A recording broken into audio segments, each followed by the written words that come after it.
What's going on, ladies and gentlemen? This is Muscle, and this is another Two Line Music Cuts Entertainment Report podcast. And today we have a really special guest in the building. Listen, this man is a DJ, a singer, a songwriter, a producer. Listen, this man has been doing stuff from the 90s right up until right now. You know, we have in the building today, we have Imperial Alley Cat in the building today. What's going on, big boss?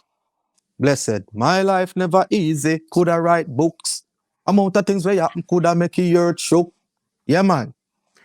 Just thank you for joining us here on the Entertainment Report podcast today. Yeah, man. Glad to be here, you know?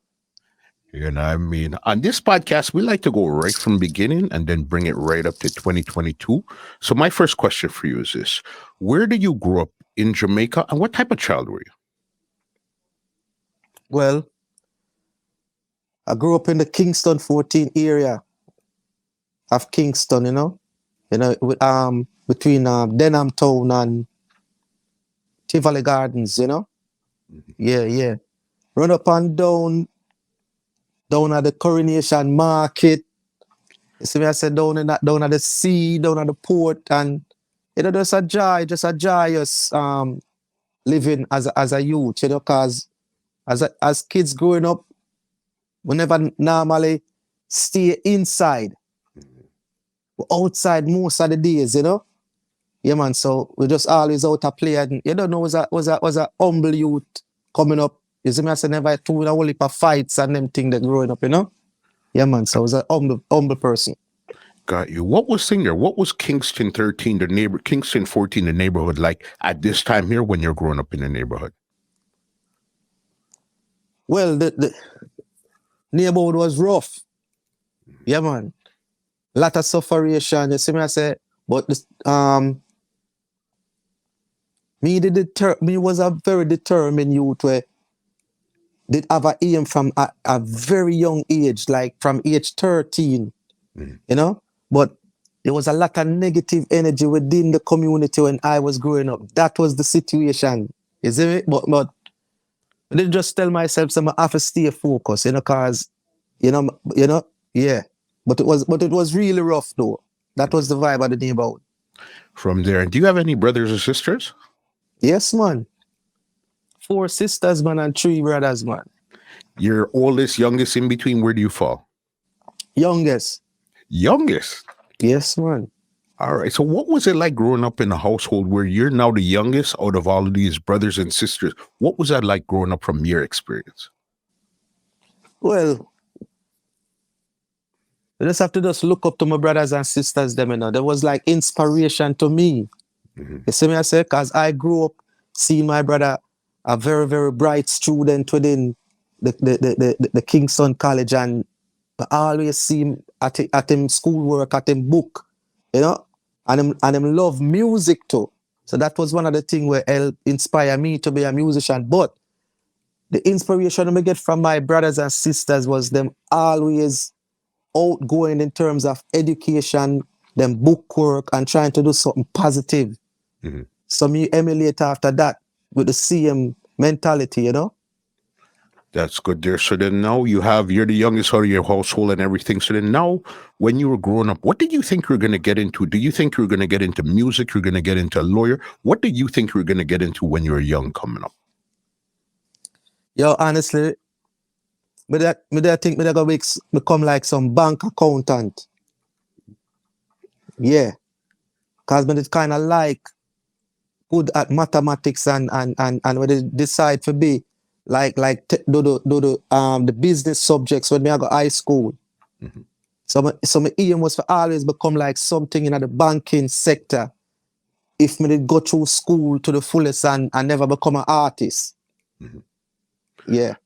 So when did you start to notice music? What was the first musical thing you remember seeing around, whether artists, a song, somebody playing something? What was the first thing you remember musically? Well, the first thing I remember musically was my father back when I was a little kid with one of them, you know, them 1970s boom record player there, and they come in at this big box and they have the record within it. Yeah, me used to see him play that, and he used to always play record. You see me, I say? We used to have a lot of record collection. Up to today, I still have some of them, but them are vintage right now. Some records, some 45 records from back in the 1960s and 70s. Yeah, but that was the first time of me hearing music. What type of music was he playing? Yo, them 1970s scare them, man. R&B, some American R&B from you know, in Elvis Presley them time. And in the 70s, man. Yeah. Those type of music there. So then you said you wanted to be an accountant. So then now you're in school. Did you actually pursue accounting in school, or the music took hold of you in school? What happened there?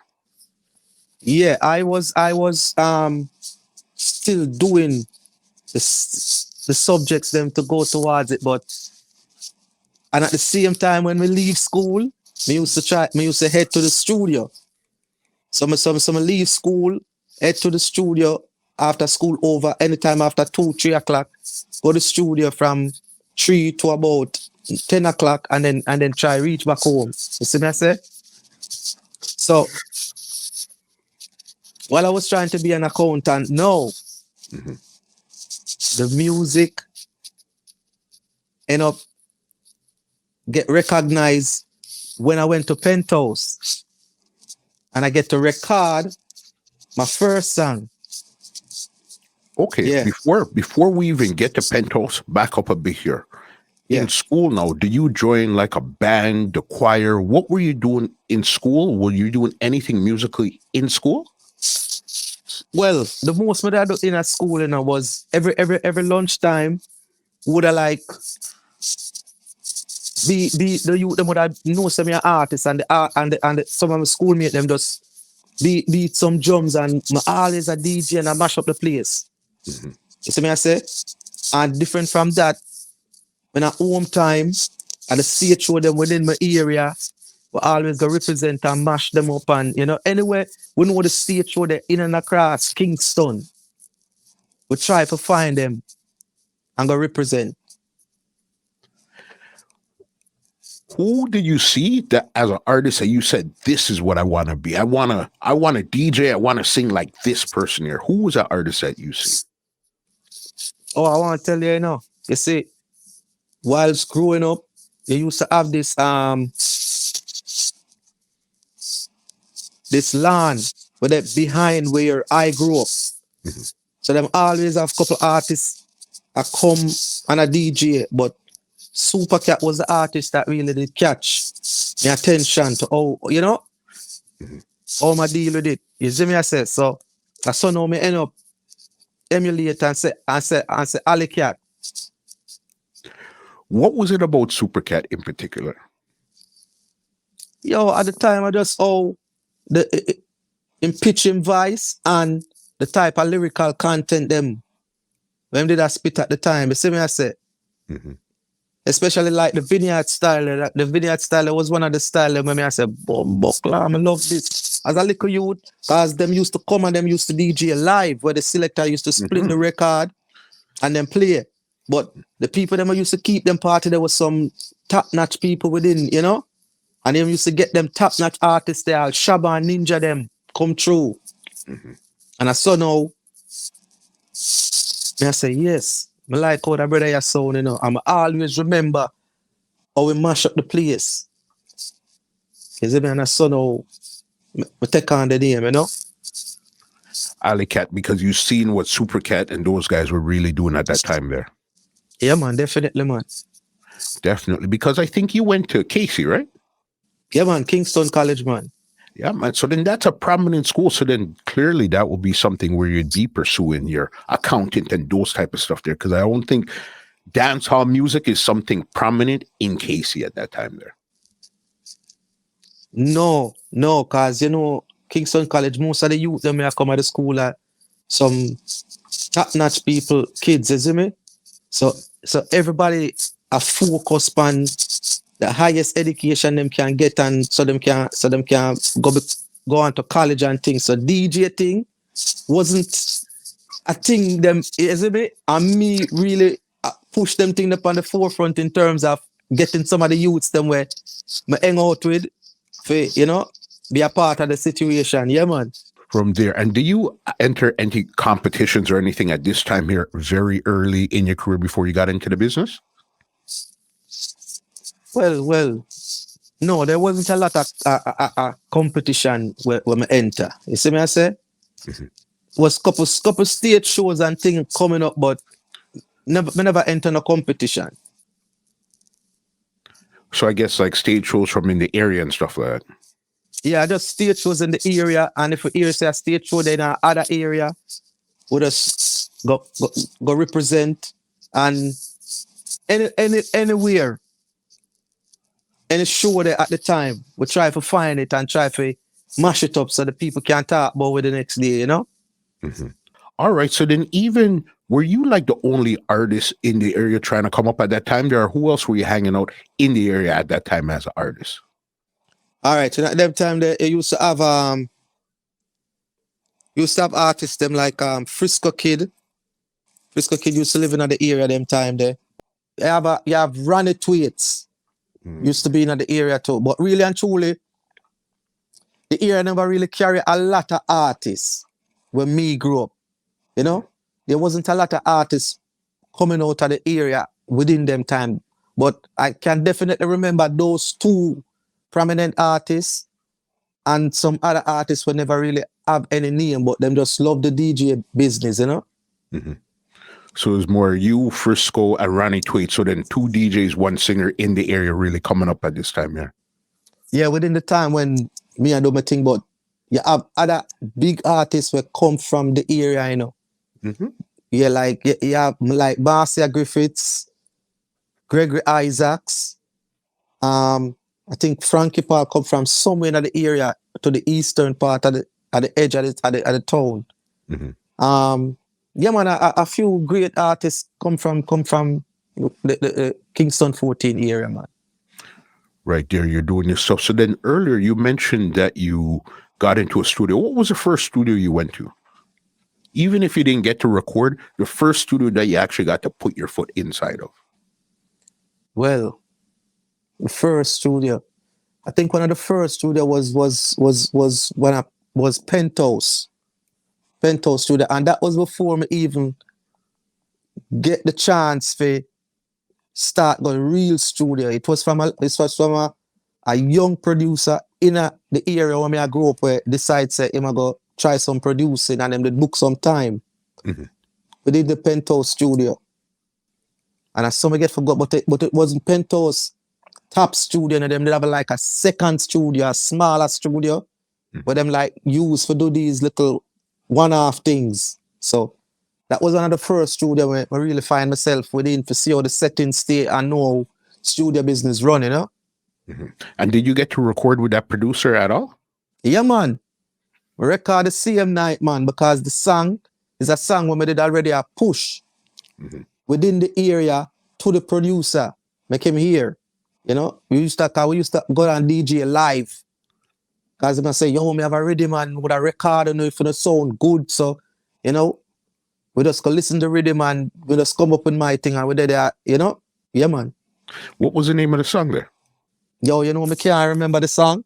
Yeah. It's been so long. Okay. Do you remember the year that you went to go record that song? But I say about 92, 93. Mm-hmm. Yeah, man. Yeah, man. That time there. And you say you were DJing live on songs. What type of songs were you DJing? Was they local songs or was bigger songs that came into the area at that time there? Yo, like Swatch International, man. From Swatch those times? Yeah, coming up. Yeah, Swatch International. Mm-hmm. You know, because there was the top sound within the community. And it have two other sounds within the community that I don't quite remember the name. Mm-hmm. But we would always DJ on those sounds. You know? Mm-hmm. At different parties, whenever the chance make itself available. From there. And you said you recorded the song. Did the song come out? Did the producer put out the song? Yeah, man. Put out the song, man. What happened with the song? Was it local? Did it play? Did it really play? What happened when the song came out? Yeah, I think if they try and make some links to the radio, but I don't think the song them did really like break out like that. You know, cause I'm never well connected within the music industry. I'm just an up and coming producer. You know, and them time that probably the DJ them on the radio, if you don't really deal with certain things a certain way, so it was a great experience, but it never happened. The song them never bust. What was it like hearing yourself back the first time you actually recorded something, hearing yourself back on a record or wherever you played this? What was that feeling like? Yo, it was overwhelming. It was a good feeling, man.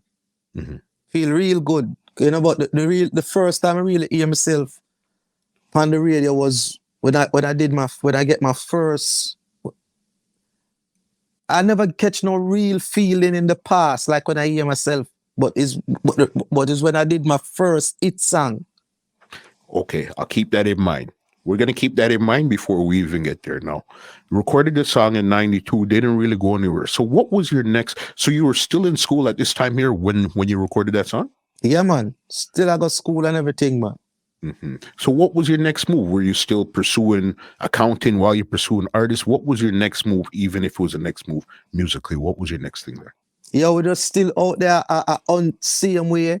Because remember I tell you, within them time there, I still I look for a studio because the plan was, because I did already plan for become an artist, DJ, somebody kind of slow down a little bit on the pursuant of becoming a accountant. So every time now when me left school, by the time I reach home, I change off and boom, jump on a bus and I look for the available studio for see if I can record. Because I did have a plan, where I tell myself, say, if I start look for the studio then from now, at age 14, 15, by the time I reach 17, 18, I'm supposed to make enough links where I can get myself in the door by the time of out high school. So that is how now I was always trying to find a studio and make it a point of duty to find a studio while I was going through school at the same time. What are some of the earlier studios that you tried to get into at this time here? Yo, the studio them, really and truly, I never used to know a lot of studio, I used to always go by Grove Road. They had like a little talent agency up there, and that is where I used to go and they used to have a brother that run it named Sassafras. R.I.P. Sassafras. He just died a couple months ago. Yeah. You see me I say, and so now we used to get on some of the shows them, but never really major in terms of getting exposure. It was more like a spot you got open for something to happen. Who were some of the artists you seen over at Sassafras when you got there? Yo, I don't even remember some of the artists them, Yeah, but no say honestly, I don't quite remember the artists them. So you don't really remember seeing like a bunch of big artists or anything hanging out over there at that time there? Yeah, man, you used to see a couple artists that come through, man, like, yo. You used to have all artists like I think Buju come through there at one point. You see me I say? Yeah, but I think you remember the artist named Snaggapos? Of course we know Snagga. Yeah. Him shoot a video in the complex. I clearly remember that. I used to have artists like Squidly Ranks and them artists there, in them time there, yeah. Because those times it was a lot of the artists from the 80s coming over to the 90s that was hanging out, and then the newer crop started to come around like yourself at that point there. Yeah, definitely. Big there. All right, you're hanging out there. So did you actually get on any shows, or you're still hunting studios at this time here? Yeah, while we was up by the Sassafras, we get couple shows in and around Kingston. You see me I say? Like some little opening acts and, but that was about it. You see me I say? Yeah, man. Moving from there. So then So you didn't get in. So then when was the first time you actually got into the studio? Because remember, your brethren told you recorded inside a Penthouse, but you said it was like a smaller part. So what other studios, did you get into any other studios now after this? Yeah. We get in run a Jack Scarpia studio. Mm-hmm. You see me I say? Mm-hmm. Run a Jack Scarpia studio. But is a brethren where they live in the area when we used to go high school with. I say, yo, me live close to the studio, you know. Yo, me can make you go in there and make them try give you an audition or something. And I saw me end up on a Jack Scarpia, come ask them to find out when was the audition. Mm-hmm. And I saw now me go around there and you know, that was the only other studio me really get into, different from, you know, you have dub plate studio and them other studio there, you know? Mm-hmm. Yeah, so, yeah. How was that experience the first time now going into Black Scorpio? Because remember, this is a big studio at this time now. You're just trying to get in. What was that experience like now? And did you see Jack Scorpio when you went in there at that time there? Yeah, man, you know, we eventually see Jack Scorpio, man. Mm-hmm. You see me? But, you know, it's more time, we as young artists, some of the time when audition time I go on, most of the big artists them not come round them time there. It's just like the young artists and like the person who I run the audition. Mm-hmm. You see me I say, so if you not catch an artist at the studio at the time, the studio might probably be empty and I just the audition artists them really dead, you know? Mm-hmm. And did you get through on the audition, or what happened when you auditioned? Yeah, you don't know them say, yes, artist, you know you sound good and you see me I say? So that most of them things that was just a key, a little access. Mm-hmm. When you go to the studio, you do an audition and you sound good, it kind of free you up from coming back without nobody tell you say you can't stay, because them say you have some kind of potential. Mm-hmm. But that still don't mean to say you're 100% ready yet for Vice. Got you. So were you hanging out at Black Scorpio for a while, or that was just a one-off? Yeah, Black Scorpio was just like a one-off thing. A one-off car, because it was so far from where I live and I couldn't really afford for travel that distance and back at the time. Mm-hmm. I try to hang out at a closer studio where we did eventually get a link to. And what studio was that there? That was Penthouse. Penthouse. Okay, so then now how did you get to Penthouse? What was that link like? Or how me get to Penthouse now is the same journey. Me dey pan a try to go up at the broadcast at a studio. Mm-hmm. See, and when now me there in the bus, but me always a pass Penthouse and know say Penthouse studio over there, so, you know, from the time when we did go the first time with my brethren. Mm-hmm. So the bus a pass Penthouse studio, me I say, yeah, hear me? When me look over there, I see like the gate open. So I look on the bus driver and say, yo, stop right now. Not gonna further, Right. let me off. I mean, I say, yo, this is another opportunity where we can get for going to the studio, because we kind of know say, where we really are go, not no much now really go on them more than we just know say, you know. So we make the move there, and luckily the gate did open. Like the security did kind of left in post. Mm-hmm. And I saw now I just walk through the gate, and when I look, I see the light, I see the upstairs studio open, so I decide to just go in at the studio. And you know, so when we reach in at the studio, a buck up, it's like it's a blessings. Come up, end up go book up an audition, I go on in at the studio. One time. One time, yeah. Mm-hmm. And a two young artists I audition too. So when me do, we just make it look like me and them forward to the studio together. Yeah. Yeah, so we just, you know, just stand up beside like one of the artists them, and when them done do them thing, Mm-hmm. we just say, my time now. Hmm. Yeah, man. Do you remember the lyrics that you auditioned at that time there, Penthouse? Yeah, yeah. I want to tell you, say, you remember the rhythm, the saddest day rhythm? Mm-hmm. Saddest, at a rhythm there, them play for me for the audition. Mm-hmm.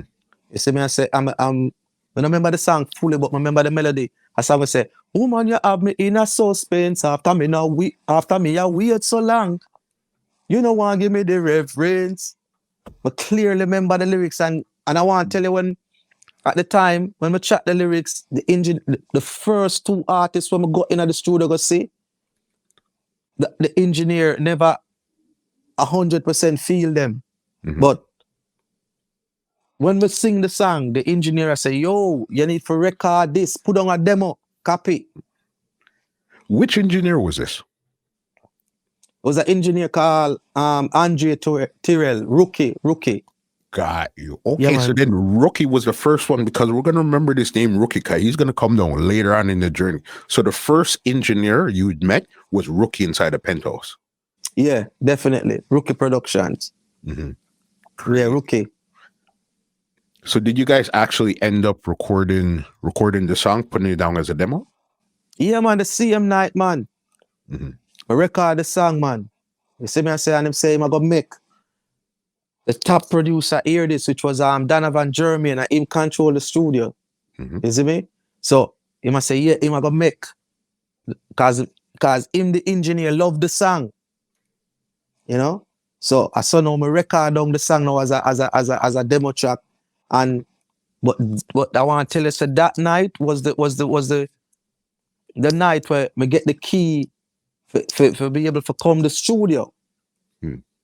Because before me left, I look at him and I said to him, yeah, I forgot to sort out something for me. That's when I come back. And I say, yo, when you fall back at the studio, man, just tell the security, say, a Rookie I come to. And I'm going to let you through. And I saw now I start. And this summer start going on every single day.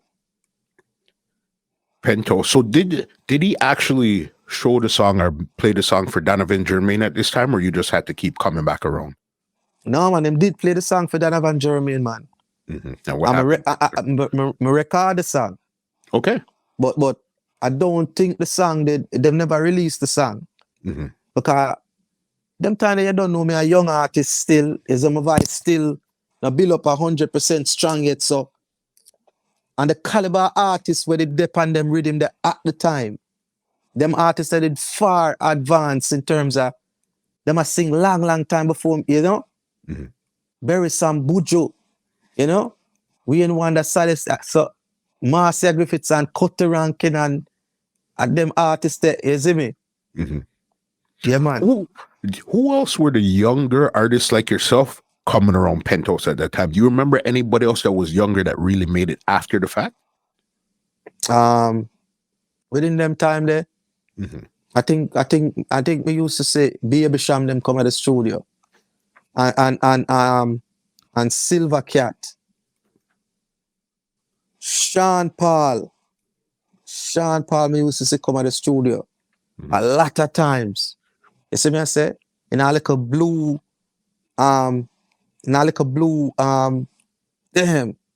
Suzuki Swift. Yeah, man. Yeah. A little old blue Suzuki Swift, man. Used to come at the studio, but they used to come at the studio at some odd times, you know, some nighttime thing, you know, in my building thing, and you know, yeah. But me always at the studio day and night.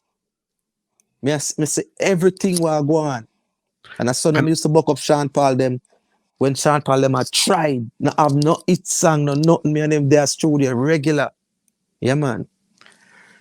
And at this time, are you still in school at this time, or you had left school by now by the time you got to Penthouse? I want to tell you, so them time I still I go school, still in about me the final like year and a, you know, for school when all of them things that start happening.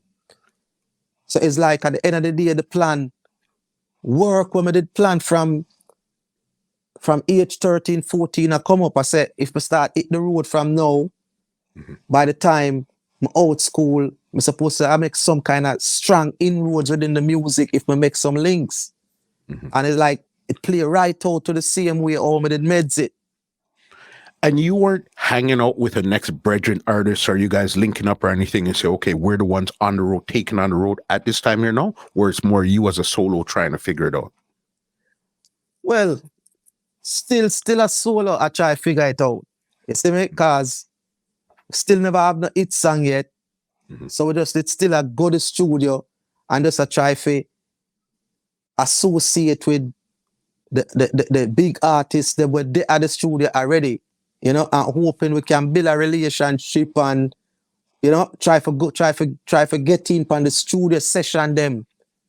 You know, cause that was my main focus to see how we can get on the studio session them. Cause them time they used to have various producers who used to come to the studio and work. Okay. You know, you have people who book the studio 2 times, 3 times for the week and they work round the clock consistently. And always I put out songs. You see me? They used to have studio like that. Shocking Vibes used to have them session. Penthouse used to have them session time. Then you have DF Kelly, them used to have them for them own session. And everybody work at a different time with like 2 or 3 times for the week at a specific time. So you know, say, okay, Monday from 6 to 7 and Tuesday from 8 to 10. And them man, you go work. And them have a bad with him. And I saw now we used to lay away at the studio time them for everybody who used to go, you know, go do them thing. Over there. Who was the first artist to really embrace you and say, yo, welcome to Penthouse around here and try to kind of show you the ropes, what was going on over at Penthouse that time there, as a bigger artist this time here? Okay, well, I want to tell you, say, we did there hang out and the artists them were signed to Penthouse now, them have them big show come up, them concert, whatever, so them have a rehearsal room, a rehearsal section within the studio, and I did the evening and like the band a warm up. You see me?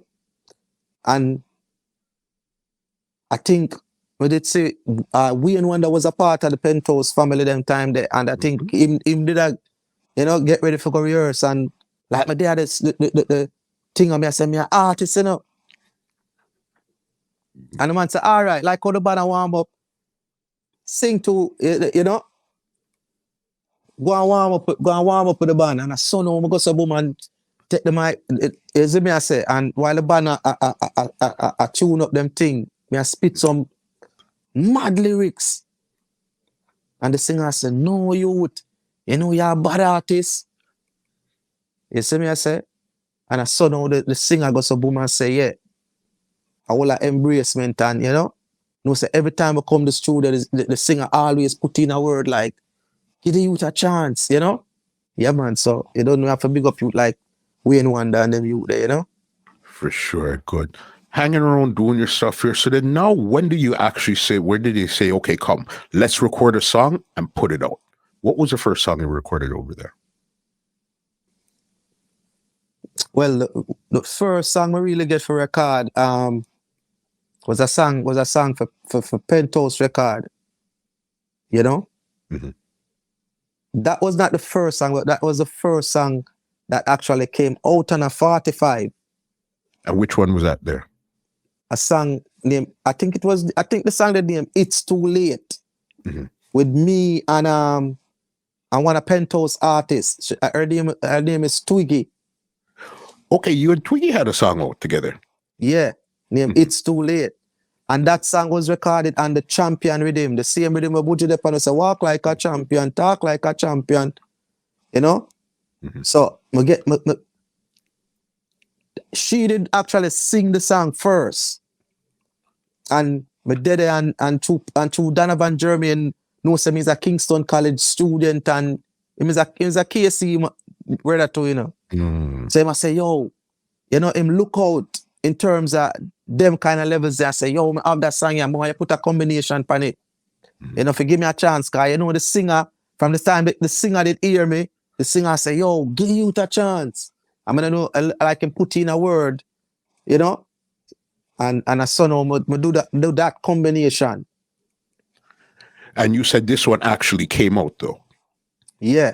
How did it Yeah. start to do at that time there? Yo, you don't know, it come out, it gets some airplay, not a lot on the radio. It was on 45 on the flip side of I think it was one of the bigger songs on the beat. Mhm. You know, it came out as a 45, and it was a very encouraging thing, you know, because it gave me more confidence at that time to know, say, yes, you're growing, you know. Now you make it on a record, on a big label at the time. Mhm. Yeah. Because even what year did you get to Penthouse initially? Officially, when we go to the audition was about, I think it was about 95, you know. Around 95 time.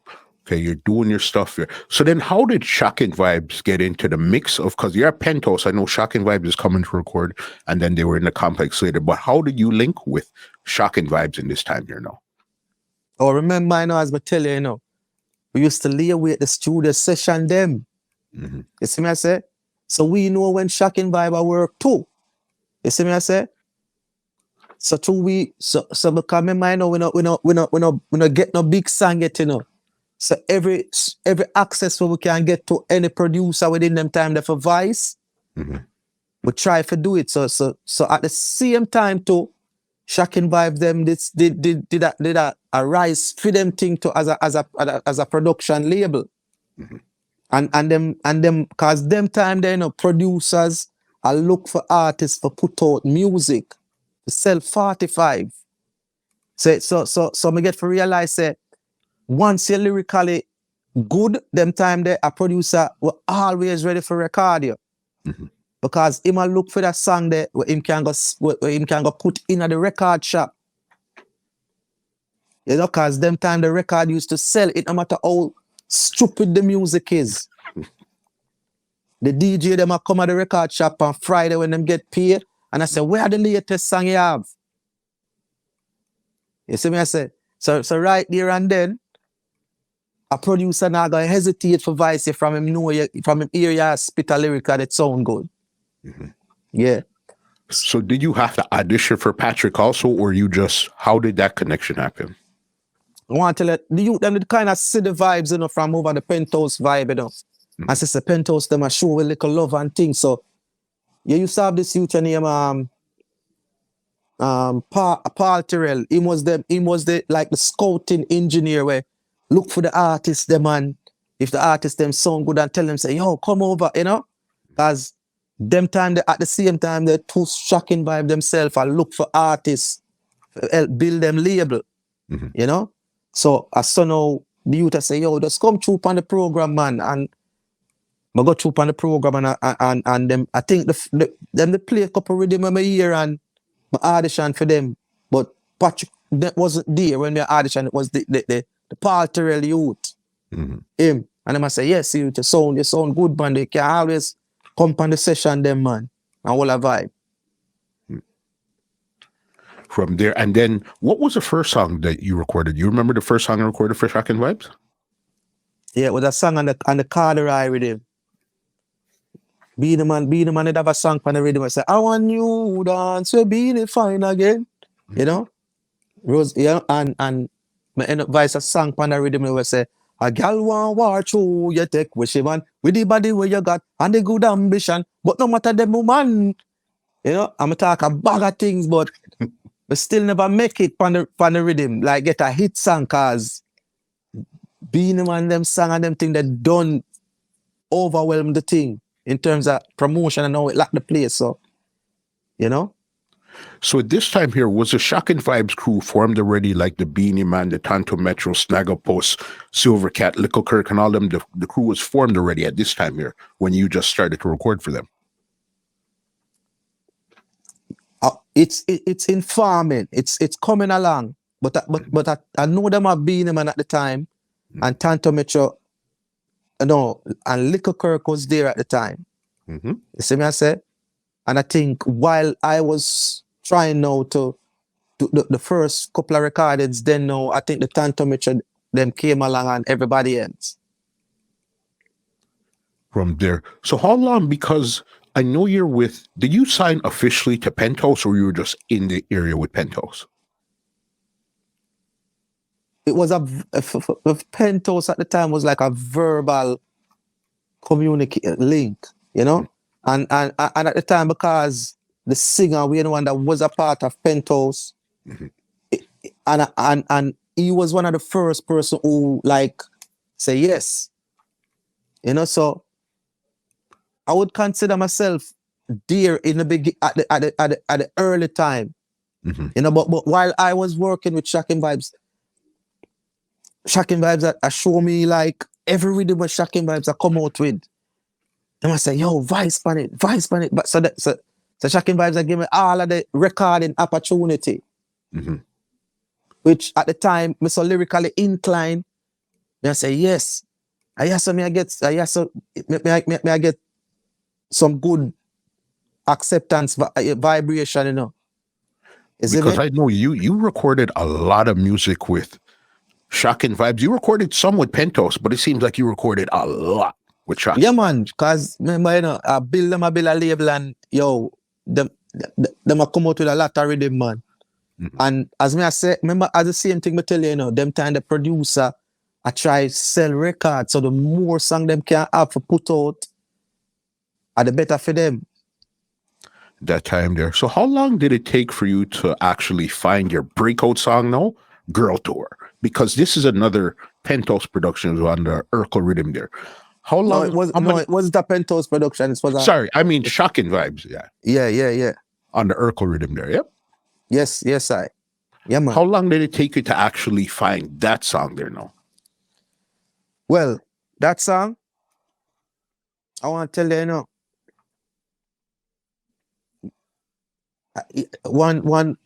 them come up with the rhythm. I'm go and hear the rhythm, and I tell them I have vibe, and I say, oh boy, we have some family over Portmore when we used to go. And I say, oh, you know, some dream is for go over Portmore, go live. You see me? Some I made say, sometimes I hear the rhythm, I say, yo, back in the days I was a kid, but not anymore. I like going on a girl's store. You see me, I say? Broke out a yard and all I sleep over Portmore. Me and Damsel ends out for sure. You see me?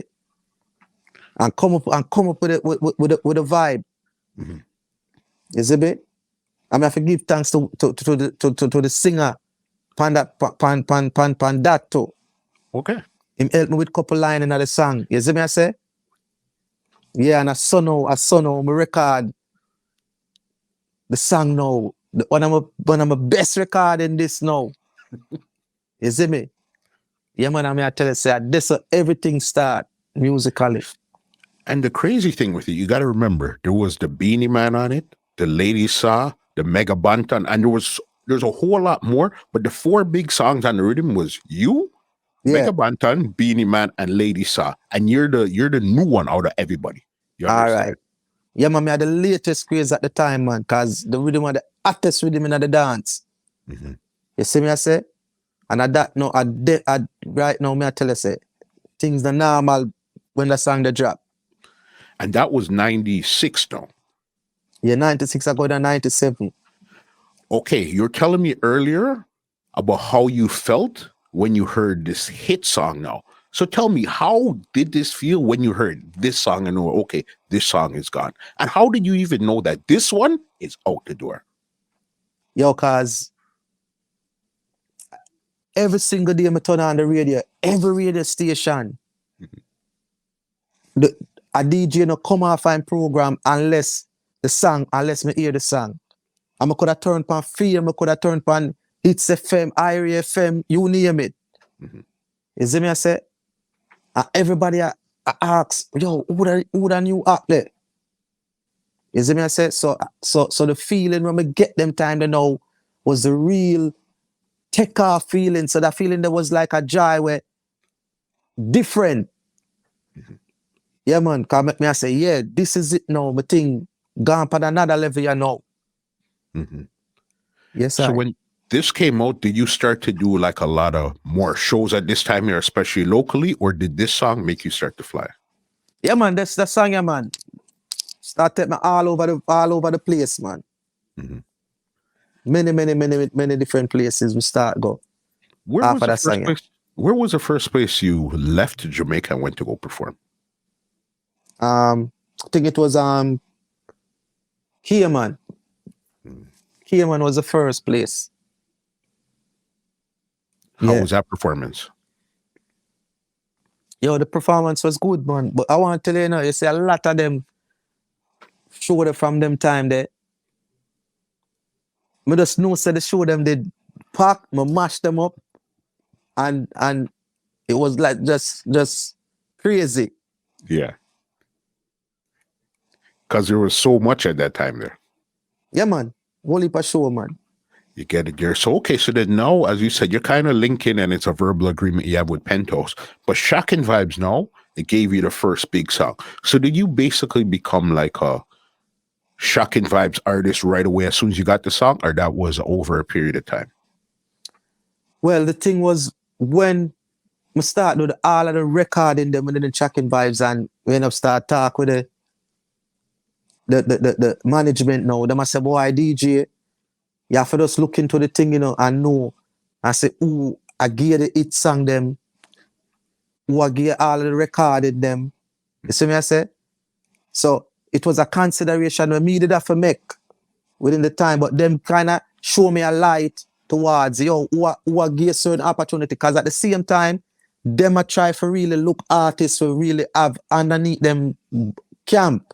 Mm-hmm. So them I show me in a way, say, we can make it work. You see me?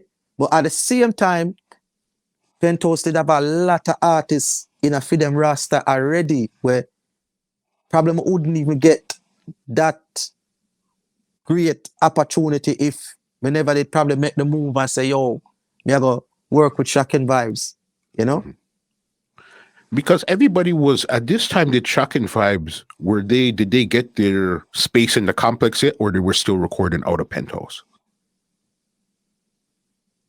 No, them always, all right. How it's set up down at the Penthouse complex. Mm-hmm. Shocking Vibes did eventually have an office on one side of the complex. But them used to, I think, them work out of the same studio. Mm-hmm. As I said from earlier, many different producers used to work out of the same Penthouse studio. Like Donovan Jermaine rent out the studio for the entire week to different producers to, Mm-hmm. So I think Shocking Vibes used to work 3 times for the week, Okay, they had the office there, but it was still the same Penthouse studio that they're using to record, even though they had an office in the complex. Yeah, them have an office to the one side of the complex, and I think they do the business out of the office, and them use the Penthouse studio as them recording facility. Yeah. Got you. So then now, did you officially sign to Shocking Vibes this time here now? Yeah, once we did once the girls tour pop off, the management I say, make it official. You see me I say? Yeah, Shocking Vibes artist now. So yeah, but definitely signed to Shocking Vibes at the time and start work with them officially. Yeah. And now, who was part of the Shocking Vibes crew at this time here now when you came in and you're official? Who else were official members of Shocking Vibes? Oh, the official members, them was Frisco Kid, the Dede, Panto Betcha and the Vanti, Beenie Man, and Snagapus, and Little Kirk. Mm-hmm. That was a crew at the time. So Silver Cat came in after you? No, Silver Cat, yeah. Within the same time when I get Silver Cat was there too. Mm-hmm. So you would say you were the last one in to actually form the crew? Yeah, man. Yeah, Mm-hmm. he was like one of the last act added. Mm-hmm. So this time here, everybody has one management, or everybody has separate management that's on? No, one management. Mm-hmm. One management run the entire thing at the time. Mm-hmm. Looking about, okay, good. Have your big song here now, Girls Holiday, signed to Shocking Vibes. So what was the next move now in your career at this time here now? Well, the next move was to just keep recording and just try take it to another level. Mhm. You know, that was the next move. For just take my thing to another level, become a bigger artist, you know? So every other rhythm after that now we just keep recording for try keep this thing going, cause that was just one song, you know. You know? You can't come run the place and say you're a big artist and with one song. You see me, you have to have a lot of songs, so you don't know, we just look for do more. And at this time, you're the hot new artist coming out of Kingston 14, because remember, as you said earlier, there wasn't too many artists really coming out at that time there when you came out. So you're now the area artist that's really representing for the area at this time. Yeah, man, right now, I'm the artist thing within the community and the surrounding area. Mhm. You know, cause me have the big song that I play on radio, and I don't know, sound artist, no, you know, me a recording artist with upon the airwaves. Mhm. Yeah, so you know, my breakout within that hemisphere there at that time was you know tremendous for me within that area. Mhm. You got your stuff going on, because when you came in, you almost had like a hip hop flavor to you. You had that type of swag, that type of flow a bit. You understand? Yeah, man. You know, me was always a futuristic artist, man. Mhm. You know, and every now and then somebody who is musically inclined would always come and say that to me, that yo, your lyrical content them seems like they are ahead of your time. Mhm. Had a real different flow, because I think probably your next hit might have been Fresh Off the Block you did on the Joyride rhythm. Definitely. I want to say the hits them a come out like right after Mhm. the one and we get a lot of hits within a very short space of time. Cause we did actually record them song there along the way, and the producer them just start put them out. Yeah. After one breaks, then everything else that you recorded from before, now they start to come up because they know, okay, you have a hit. So hopefully to capitalize on what you have going on already.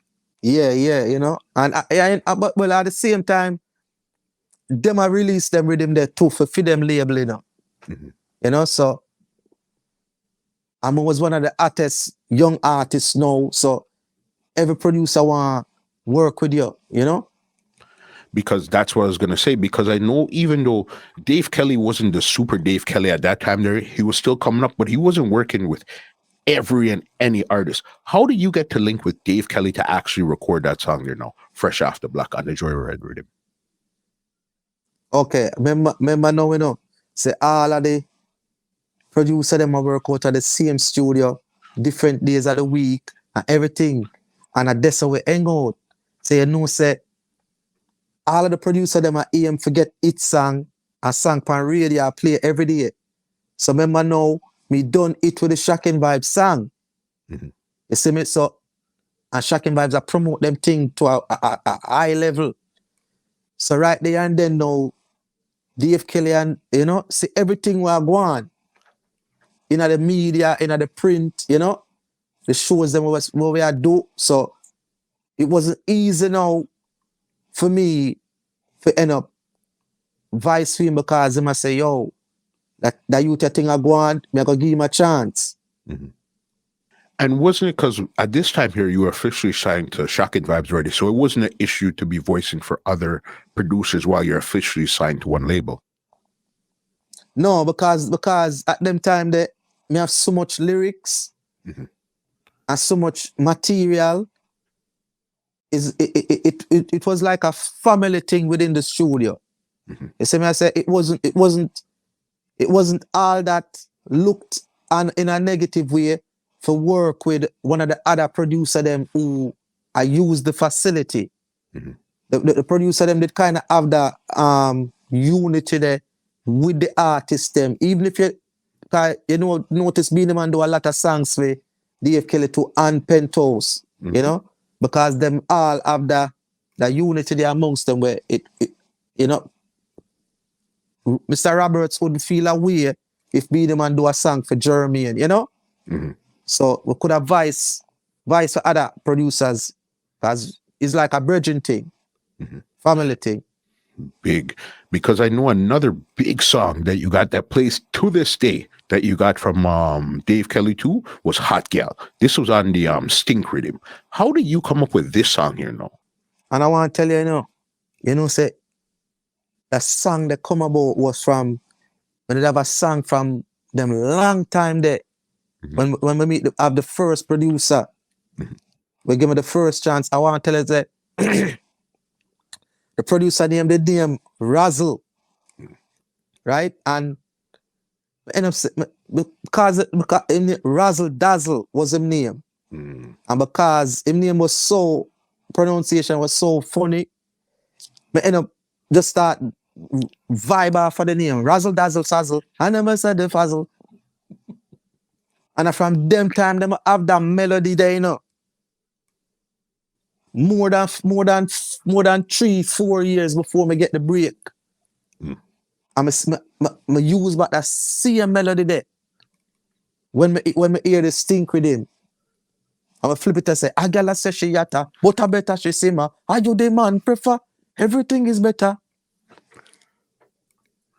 See, and it work, the melody come and work a couple years after my bill it.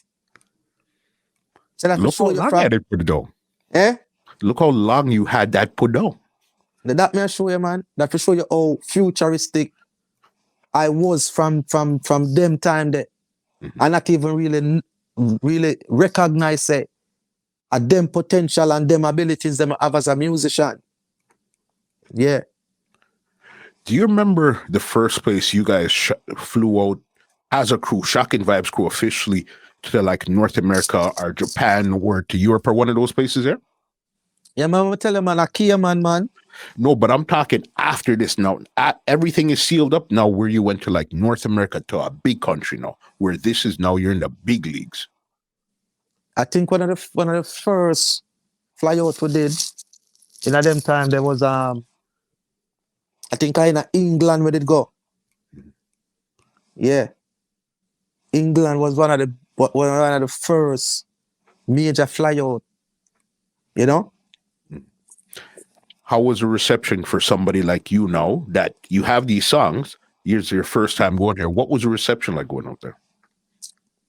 Yeah, a big thing, man. Mhm. Big thing when we touch, cause a them song there, I mash up the place. Mhm. So every stage of we touch, I we the people them want to hear. You see me I say? I mean I take the show them cause them time them have like 3-4 hit song up my belt. Mhm. And more hit songs to come. You see me I say? So yeah, man, is a whole different level right now, man. Yeah, going on. So then another hit big song that to this day, I see, even the other day they were having a discussion about this song, about the rhythm, the Fig Leaf rhythm. How did you link with Buccaneer? Because this is artists and artists. You're linking with a lot of producers. How did you link with Buccaneer and Blacks to actually do this song here now? Ain't No Gal on the Fig Leaf rhythm. Oh, okay. Me remember which part me record the song. But them time there, we used to be in the streets differently, We start go to, cause we never used to just hang out a penthouse alone now. Mhm. You know? You used to have other students now where we start, because now the name start build, people start request and link with. Mhm. So I think Buccaneer hear the hit song them have and say, yo, DJ, you have a bad with them, and me at work. That day your upper music works. But I love you forward and hear what going for me. You see me? Yeah, man, I want to go up the man. The man play the rhythm with me here, man. The man I say, my production this, You see me? So I saw now we go and shot the song on the rhythm. How did you even come up with the song? The key for the Lexus, all right. I want to tell you now, say it's a when you say come up with the song, what you mean? How I come up with the idea for sing about the Yes. girl? Yes. And how did you develop this idea? You came up with it in your mind and developed this idea into the song here. Okay. Yo, all right. How me really end up with that song and the real way it was I think me used to listen a lot of hip hop them time there, and Jay-Z did have a song with him and Foxy Brown. I say, ain't no woman like the one I've got. No one can do it better. I mean, I say, yo, you know, so that melody, I want bad melody. Me I go flip this in a dancehall style. Mm-hmm. You see me? But we just have the melody I play around with, cause I don't know them time of always a study. Always I make sure so we have lyrics on top of lyrics on top of lyrics. Mm-hmm. So that was one of the songs that I have in my arsenal. You know? So once me hear the rhythm, me never did have to do much. You know, we just flip the melody and say, all right, I'm gonna go girl style. And boom, right there, you got it. Because again, that's another one of those classic girl songs that to this day, 2022, that song still plays in a club or in a dance right now. Yeah, man. Them song they're everlasting classics, man. Them song they seal the history of dancehall music. You see me I say? As long as there's dancehall music, them song they will always play. Mm-hmm. But what I find with your catalog is your catalog is mostly girls, some reality, a good chunk of reality, a bit of weed and stuff like that, but you rarely find you have any real bad man Garrison songs. You know what I mean? Yo, when I go start here some bad man Garrison songs, no man. You see me I say? But really and truly, me used to do a lot of them songs there, you know. Mhm. You see me? But them songs they never resonate to the people them, to the levels. I don't know if because there weren't a lot of bad man songs them time they come out. Mhm.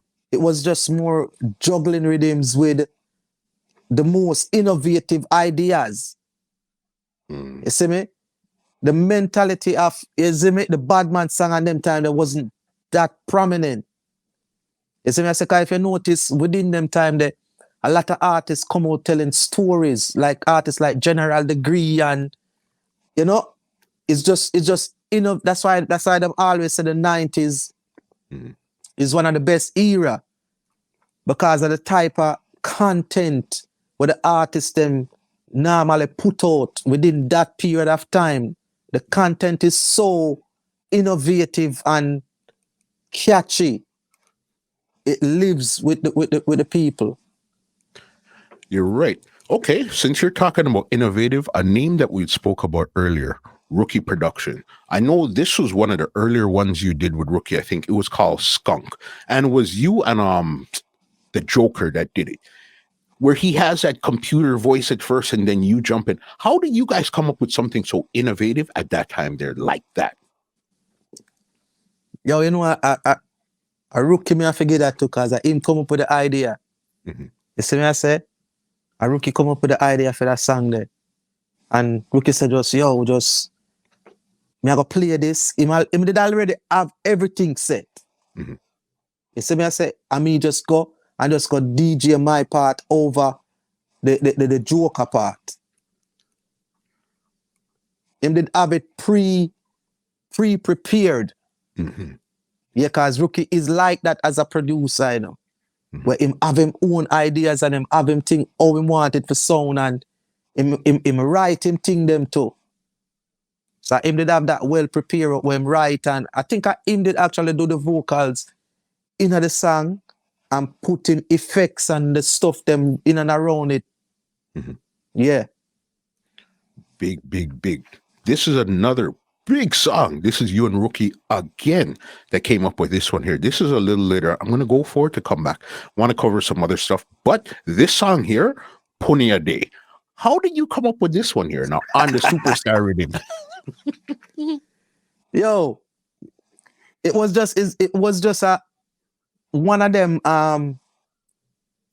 idea that I don't know them time that them kind of argument that in a dancehall was one of the most prominent argument. Bono Chichiman, and you see me I say? So when me hear that rhythm, then me I say, yo, the idea that come to my mind, you know, say, yo, me go burn out chichi man panda rhythm, me that vibe, me want push. You see me, I say, cause every artist have them thing. You see me, I say? Mhm. So now, me I say, oh, me go flip this melody, I know. You see me?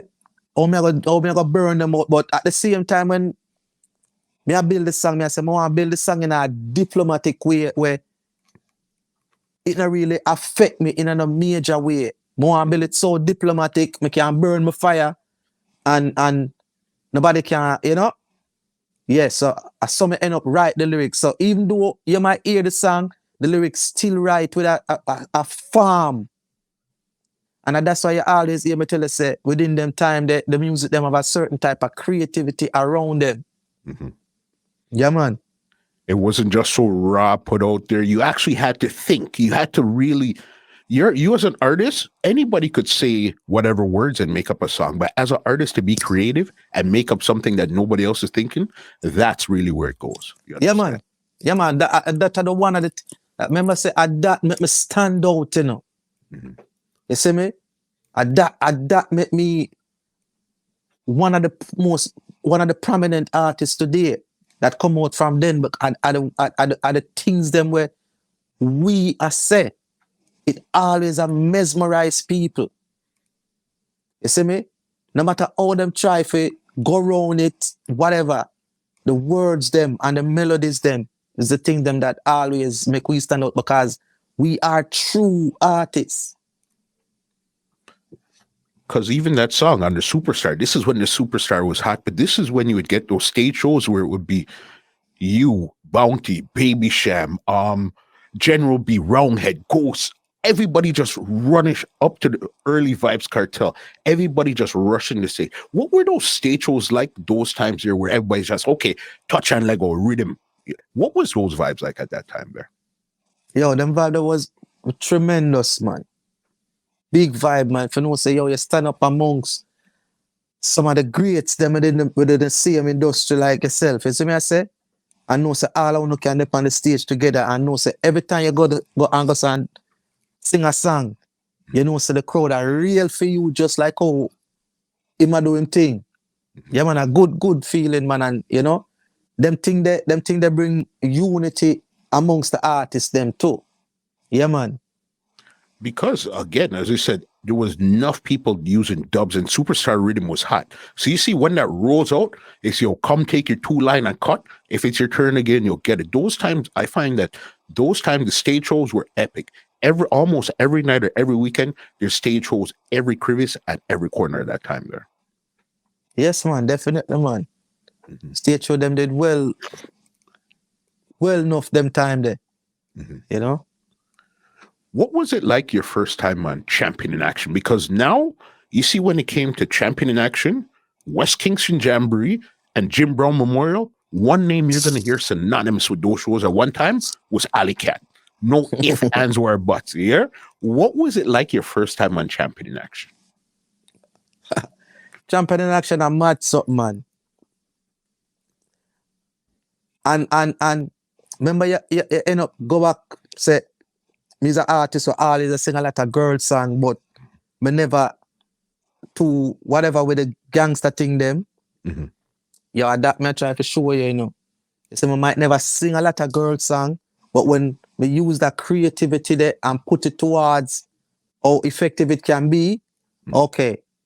But the first Champions in Action, I want to tell you, say my first Champions in Action was me do that show that when I was a part of the Shocking Vibes crew. At that time there?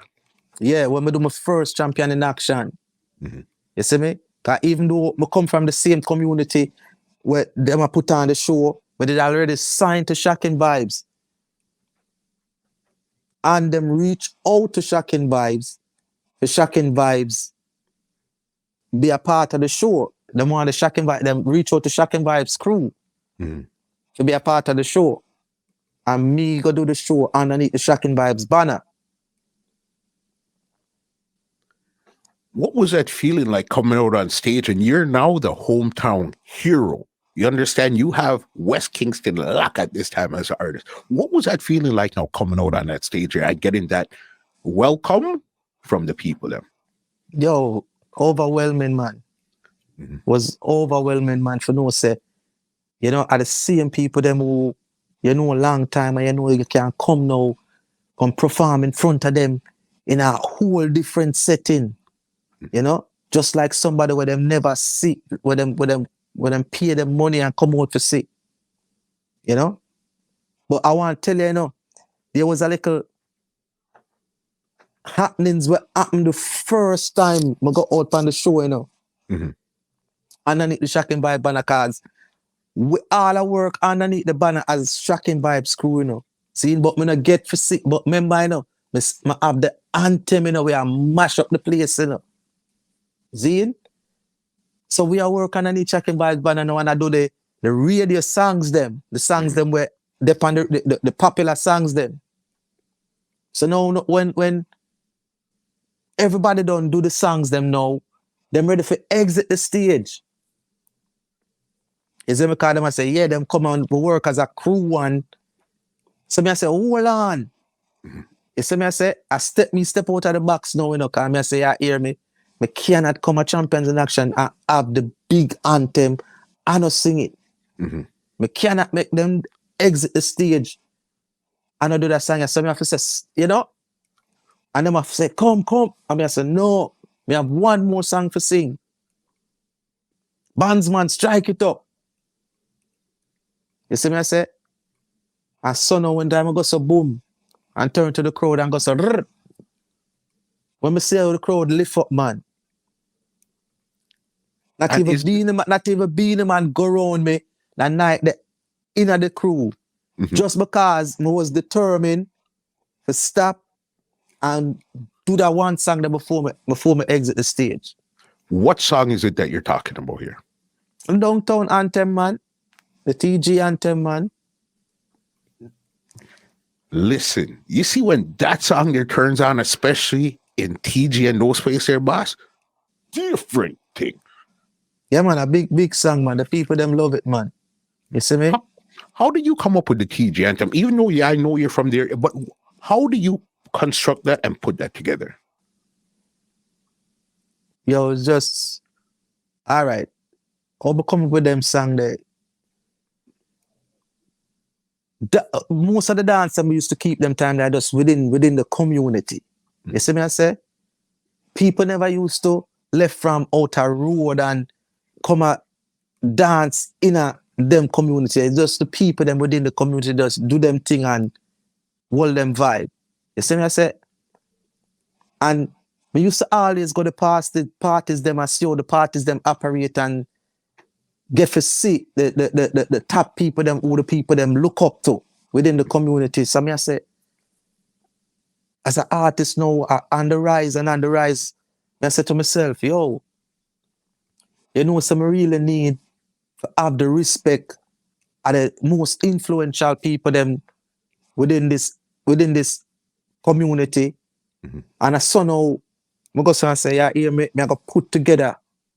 Cause even Swatch did come to me and I said to me, DJ, I you build a song. And I know some get the idea now. I say, all right. So I just scope out the thing and sort out the thing and just build something decent. And drop it on Swatch. So when Swatch goes, so now I drop the song the first time. I see how the response was. Them I said, no, at this now I gotta be the anthem. Cause them time my lyrical content now, I get well inclined. Lyrics, you see me I say?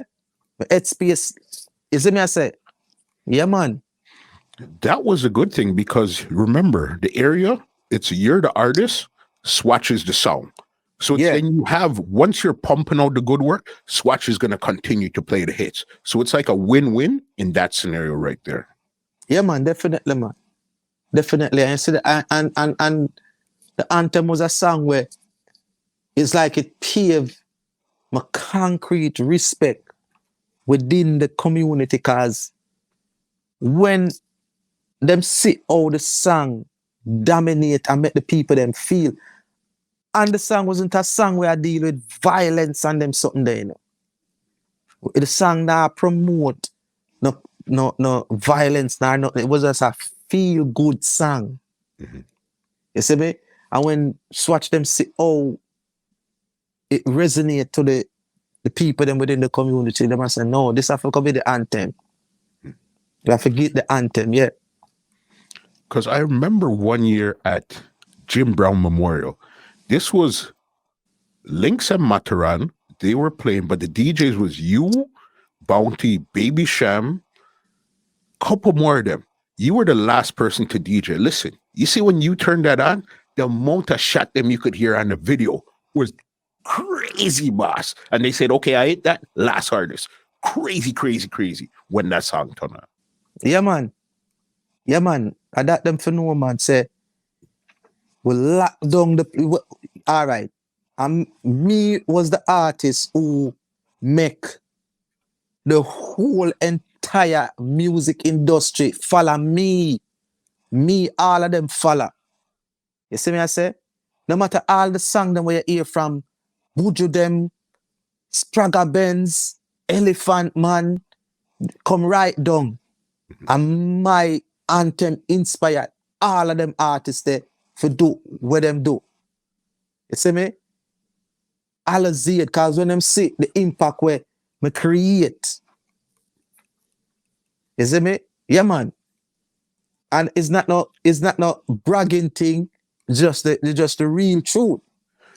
But you have to remember, as an artist, somebody inspires somebody. Somebody inspired you. You inspired somebody else. That's how the business is. Somebody has to inspire somebody. You understand? Definitely, man. And it no matter how as long as the song inspiring, it's gonna inspire you.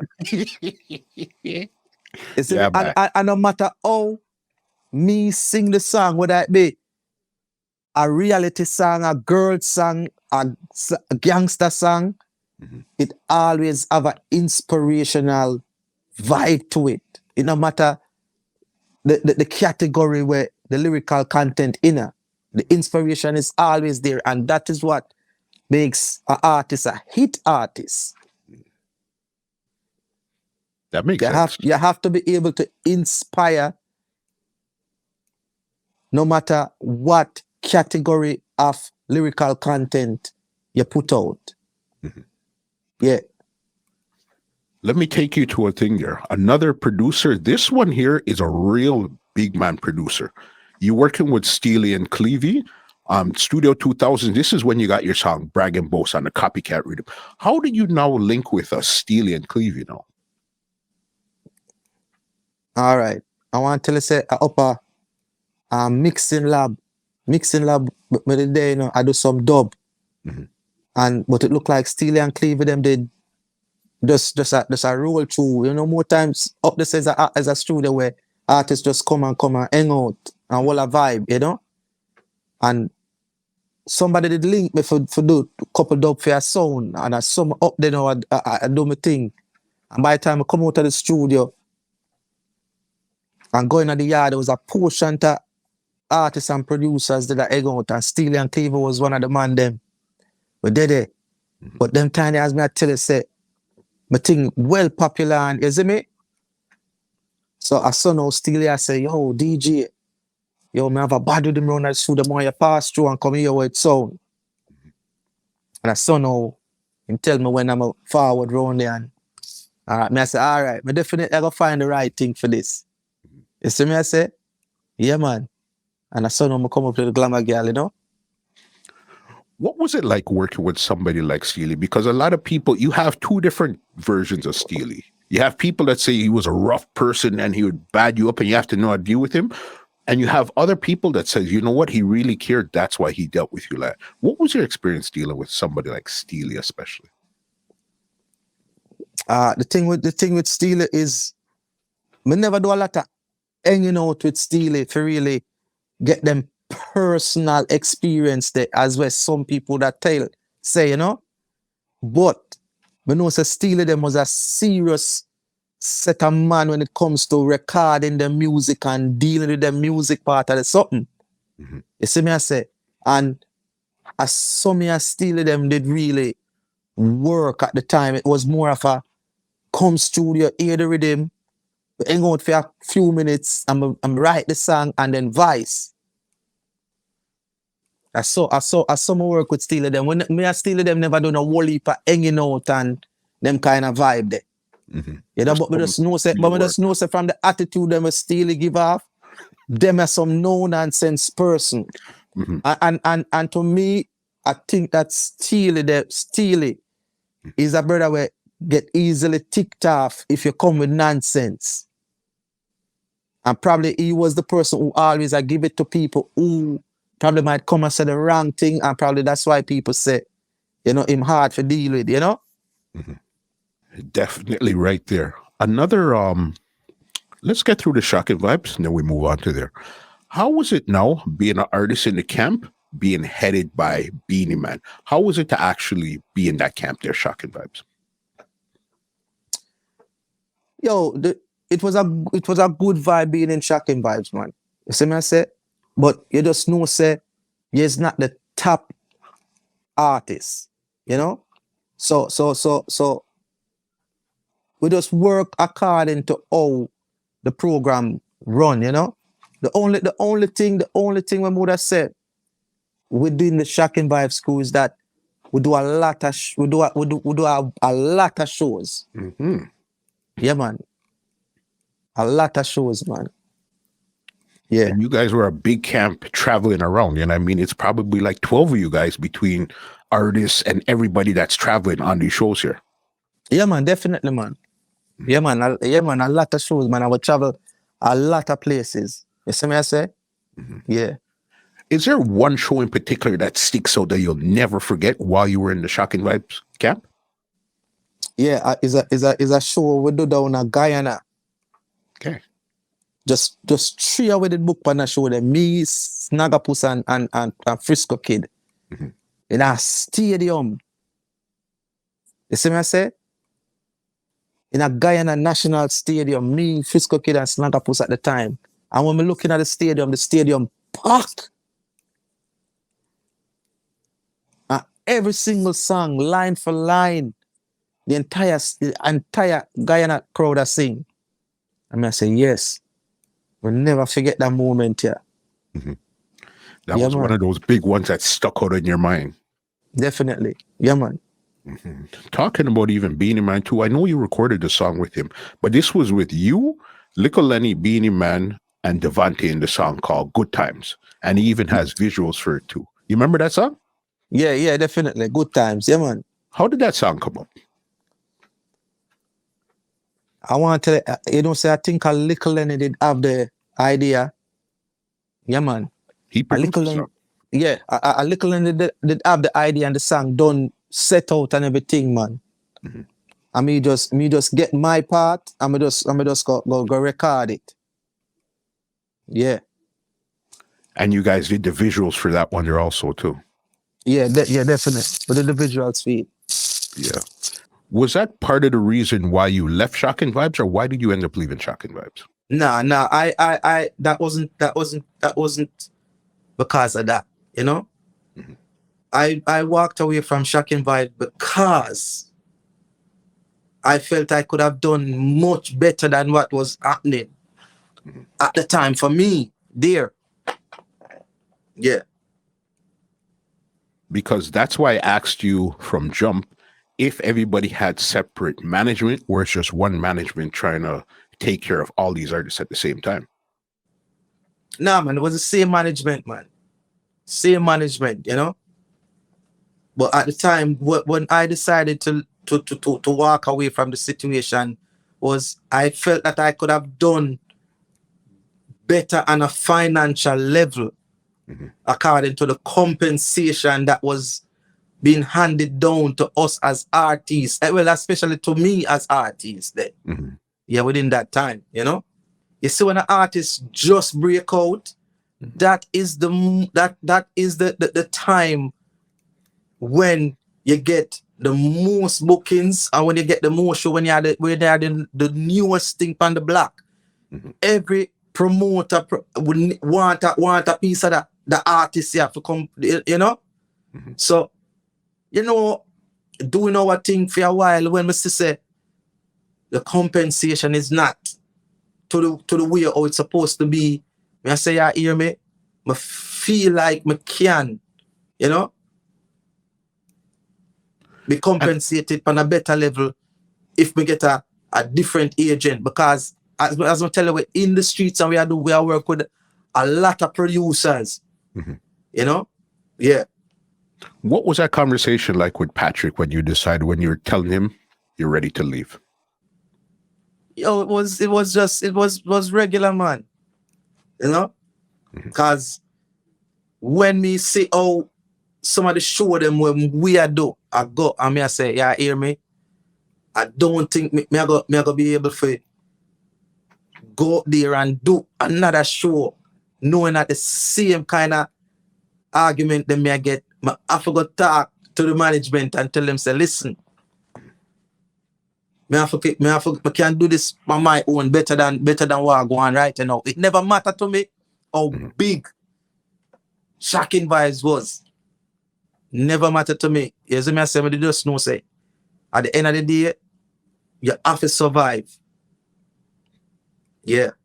That's it. So what was your plan when you said, okay, I want to leave? Leaving is cool, but what was your plan? Did you learn the business enough so you could put somebody in place? What was your plan after you left Shocking Vibes? Well, my plan after I left Shocking Vibes was to just get a different agent and just continue with the work. You know, because as I tell you, there was a lot of producers all over Kingston that was just voicing artists, you know. But at the same time, me did still have a far way to go as an artist. You see me I say? So it was a struggle when I know say me did have to go face out there on my own, knowing that I'm not a part of this big group anymore. You see me, because within them time they are a crew, I run the business, you know. Crews. You hear me? Yep. So you know, say if you decide say you go walk away from one of the crew, them, you know, say that have to be a big decision. So who took But out because management? Because we know some lyrically inclined, but we know say eventually them kind of vibe they I go, you know, blow off. Yeah. Who took up management at this time here now then? Not them time there me I do my thing, man. And I came overseas and I met with a label named Platinum Mike. That was just a brethren where they just passionate about the music. And him did have some, you know, him just love the music and love the vibe, and you know, we just decide to produce a couple songs and thing, you know.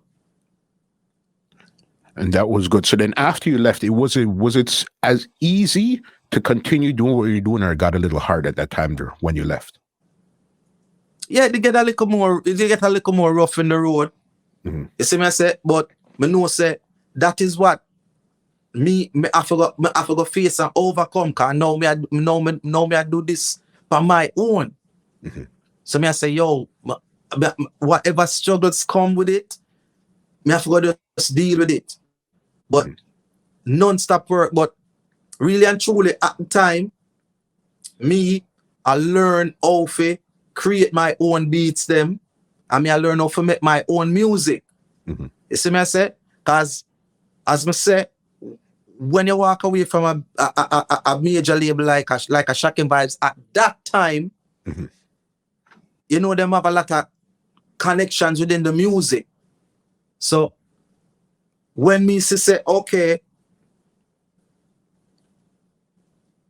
certain things now happen the way it's supposed to happen, me I say, yo, I have to go produce music on my own now. Yes, sir. So now I start to learn how to program the drums and do the music. Is this when you migrated at this time here now? Yeah. Because I know when you migrated, you took a hiatus from the business at the same time. Yeah, because that was the time when I was doing all the musical works. And I know you actually went to school to actually learn this. It wasn't just something you tried. You actually went to school to learn this. Yeah, definitely, yeah. Mhm. How was it migrating, even though you had left Shock and Vibe, but you were still at the height of your career? And you know, dancehall is a thing. You have to be in the people's face. You have to be on 300 rhythm and all that. How easy or hard, how hard was that to walk away at that time there? That's what I tell you, man. It wasn't an easy thing. It Mhm. wasn't an easy thing, but as I tell you at the time, I had to make that decision Mhm. for the betterment of me, because it wasn't only me was the only artist. If you go out there right now and you check out Little Lenny's story, you check out Little Kirk's story, you check out any one of the artists them story. Mhm. It's basically the same thing the artists them I say. You see me I say? Not trying to get into other people business and thing, but But it's basically out it's there. this, yeah, it's out there for everybody to see. So it's basically the same kind of experience. Mhm. You know, it wasn't much different from what you hear none of them other artists that spoke about. So when me make my move, it wasn't like, you know, unruly or it, you know, me basically face some of the same obstacles them. So, you know, and I want to tell you too, it was a good, it for me, I think it made me into the person that I am today. Mhm.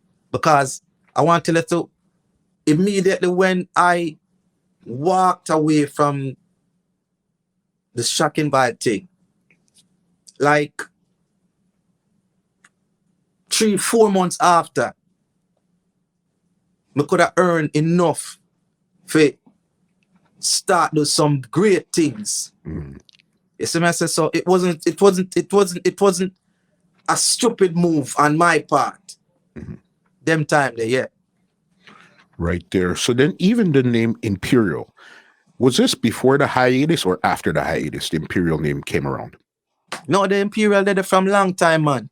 Mhm. Long time I take on the Imperial, man. What was From the like from Imperial like about? from like from about 2010 me take on the name Imperial. Yeah. Cause So my then, first album, and that's when I really seal the name. mhm. Yeah, Imperial levels. yeah, yeah. Yeah. No, because this was thing there. You got to remember, I've seen a song come out in like 2000 that you'd put out called Imperial. I don't know if you're just fooling around with the name or whatever, but I've seen a song in 2000 with the name Imperial on it. Yeah. Cause yeah, them time they Imperial me I say. Mhm. So because now me start to produce tunes now and start drop tunes now, you know, cause now me I say yeah, me I come take back the place. So me start release my songs them now. Mhm. And I saw now when me take on the name Imperial now, me say all right, me I go drop 2 songs underneath the name. Yeah. And you had your production, Imperial Productions, out at the same time too. Yeah, we form the label Imperial Productions at that time. You see me I say I start drop some of the songs them from my own now. No. I start produce now for a lot of artists. Okay, this is what we want to get into. I know one of the artists you produced for early was Mavado. How did you connect with a brand new Mavado in the first place? Well, the word was getting around, you know, say Alley Cat. I do some good production and you know, and them time them we know Killer and I want to say Mavado is just a forward out underneath and but end up get Mavado number one day up at the studio to see it. Mhm. And I saw now one time I go do when I do a session around a Cell Block 321 at Upper Jackson Town near Mullines Road. Mhm. And I saw now me I say, yo, you know, so the song you would have fit Mavado. You go call him and give me. You see me? And I saw now me call the DJ and the DJ go song forward down at the studio and link me. And I saw now we put up we vibe the song together and them shot it. What song was that? Was a song and a rhythm named The Harder Rhythm Man. Mhm. When I say, hey, don't violate the order, stop flexiliterate in the place. Don't ever disrespect the elders, you will get gunshot in your face. Robbing and rape, we no appreciate. All batty boy get eliminate. Informing and who be working from them thing that we isolate. They want got more. Right there. And I know you also produced a song with you and Luciano. I think this was around the same time also. How did you now link with Luciano to produce a song? As me tell you, brother, I was seasoning in the music, I only link Luciano for that song there at New York with it. Mm-hmm. New York. And with it, my book up Luciano at the same studio where we did hang out at the time. It was a Jamaican run studio where we do dub and them thing there. Done one? No. I think it was on a Ed Robinson studio. Got you. You see me I say? And I saw now, I show Lucy, I say, Lucy, say, I have a song when I write, and you me a ear pan it, You see me I say? Mm-hmm. But one of the things we kind of make it happen is when the artists them left Jamaica and some of the time them overseas, them have a work ethics. Mm-hmm. Like, yo, I'm ready for the dub, I'm ready for, So when we pitch the idea to Lucy, he must say, yeah, man, I fall back at the studio the next 2 days, just there I could do it. Mm-hmm. Yeah, man, I will give him the words, man. I tell you, say, the man do it like a real pro, man. And at that build my writing encouragement for no say, yo, me can put together a song, mm-hmm. and no say, when me give to a singer, and the singer ready for turn it and twist it and make it into a real hit. But she say, yeah, the writing skills is on a different level. Mm-hmm. Big. This is another one. This is what I really want to hear. How did you link with Gentleman and Crescenti to put out that song, Your Struggle and Faith, that ended up on his EP, the Intoxication EP? How did that link now? Because that's a different link. Oh, I work, and there I run a Buddha studio, I work. No. Mm-hmm. You see me I say? Advice on the rhythm, But at the time, Gentleman, I visit Jamaica from Germany. You see me? But I try to show you how blessed me is as an artist and how lucky me is. So I work at the session and go on run a Buddha studio, Mm-hmm. See? And Gentleman, they come down, I promote music and I just on a tour. I got all of the studios them in and around Jamaica. And just as my session on, Gentleman come round about the studio. And come in at the studio and hear me reading my play. Mm-hmm. And I said, no, I can't go back to Germany and sing on the rhythm. That rhythm is too bad. Mm. You see me I say? I hear Gentleman hear the rhythm and love it. At the same time, Crescenti was in the studio.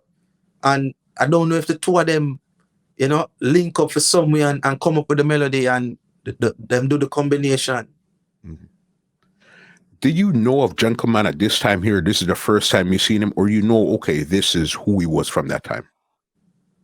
Yeah, man, I know Gentleman did already big and mash up the world, man. Crazy hits, man, and I do him thing, man. Mm-hmm. So it's not like when Gentleman was a young act. Him sing for me. Gentleman sing for me in the prime and musical journey. You see me? But it's because of the sound when me have poetry and the energy and the vibe. Mm-hmm. You see me? I say, and that are the power of the music. You see, when you're great, God make great things happen. God make great people just want to work with you. You see me? I say, because that's just the natural talent in me and the powers of the rhythm and how the rhythm are pump and the song that upon the rhythm already. I say, yo, this is not no money thing. This is not no, if me know your thing. This is just the powers of the music thing. The energy, the vibe. Energy, yeah. And I saw. Man say, man for sing. You see me? Yeah, man. That's big there, because at this time here, when you have your record label and everything, did you have a publishing company called Cat Child Publishing also? Yeah, Cat Child Publishing. Yeah, man. So by this same way, man. Good. Okay, so you learned the business, you know everything that's going on right there. So then what was your Yeah. when did you decide to actually start putting out your albums? Now, this is because you have one on your label, which is Imperial Levels. Okay. But then now you came up with a series called Dancehall Knowledge. All right. How did you decide to come up with this one here? And I know right now Dancehall Knowledge is up to volume 4. Tell me about this one here. Yeah, it's a legacy, you know. When we decide, say, yo, I have to set that legacy as an artist. You see me, I say? Because I'm like, I have to set some kind of legacy for make my fans them can remember me by. So I decided that I'm gonna come up with a series of dancehall albums. And that is just a project. That is just a project when we decide to take on. Because we have one drop album in the making and many more albums to forward with. You know, but we just decide to make this with this project. So we decide, so we are gonna do 10 dancehall knowledges. And I'm at number 4 now, going to number 5. Yeah, so you took your break, you took your hiatus, you learned the business, you got into production, all that, and then now you decided to you're putting out these albums here, Dancehall Knowledge. How did the people receive you? Because remember, once you're off the scene for a while, it's hard to really get back into that same space where you were before. How it been received?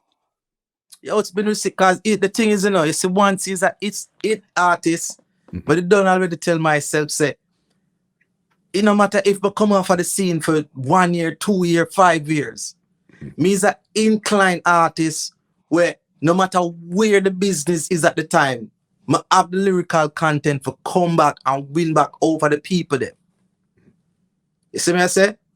So even though I mastered my production and I get my thing together, me never did that worry say it gonna take me anything hard to come back and make that it. What me did mostly I worry about is for make sure so the people them hear the song them.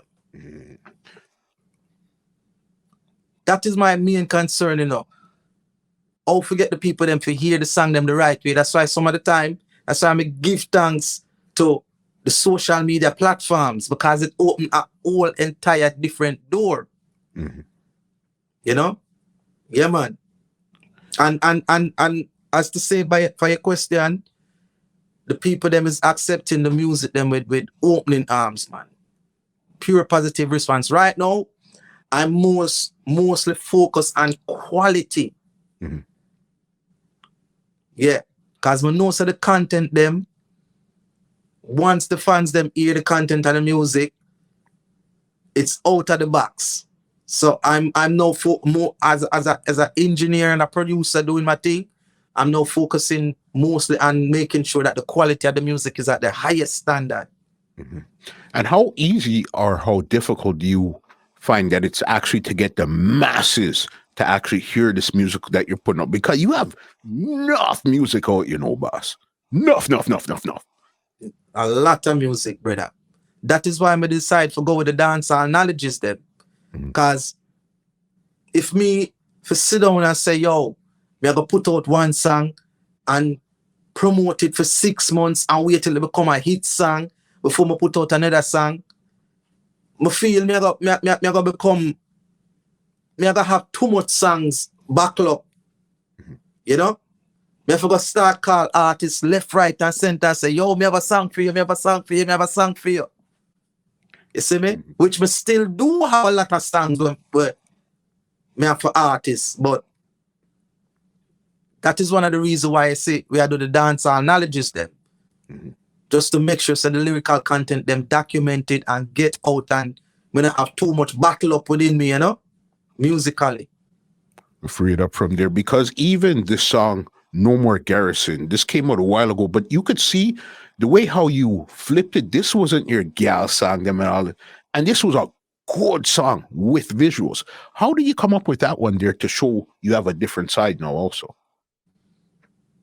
As well, me's one of the artists them who politically inclined to me always look what go on in a society. You see me I say?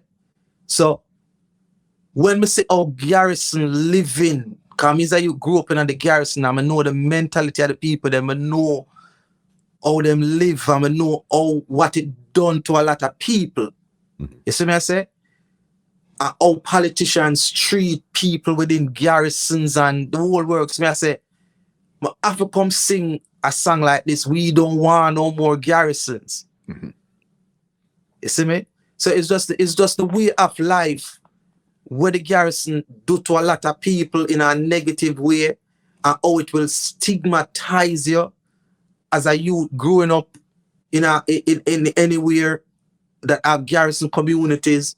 You know, it impact you in to me, I feel like it impact you in a negative way. So we call for no more garrisons. The government them for make and build communities where everybody can be accepted. Yeah. Good. Do you have locks at time, or your hair was just braided in this time period here? No, man, me have some locks. Me have my locks, man, for a minute, man. Yeah, man. And you're more doing like a conscious flow, or that was just something you were experimenting with at the time? Yeah, man. That was it real, man. The thing that real, man. You see me I say? But when me see how certain Rastas are live on them thing, them I say, you hear me? And I did also go through a ill phase. You see me I say? And I did end up have to shed it beyond my control. Yeah. And from that, I just decide say, I'm gonna just go and go back normal.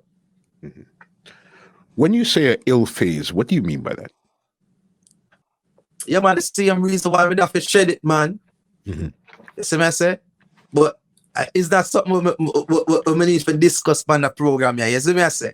Got Yeah, we have to keep that one there after the chat. After ear. Fair enough. Yeah. I understand that. You know what I mean?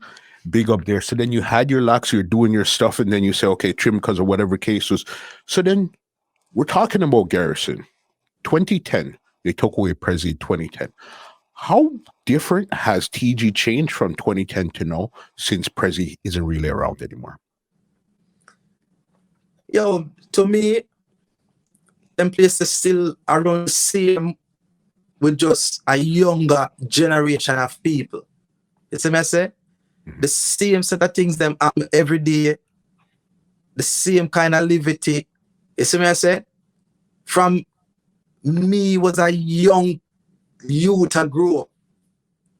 Them place that never change. It's always been the same. It's just that a younger set of youths just come carry on and pick up the same. Because from the youths, them little bit and growing up, them see everything we are going and them grow in that lifestyle. You see how the community run, how it operate, and grow up in the same thing. So them just come carry on the same thing. You know, the only way them thing that change are the government of the country have literally change around them community there with a lot of incentives like work and things where will definitely change the youth them mind. It can't change them thing the overnight when it embed. Them say it take a generation for change that is 30 years. You have to go put in 30 years of consistent programs that is going to change any generation that's coming up within that 30-year period that is going to see a total different way of life. That is how you're going to change them community there. You can't change it no other way than that. That's human psychology. So then you've done all this wonderful stuff in your career, but right now, 2022, you have a brand new song called Good Looking. I like the vibe, I like the flow, and what it sounds like.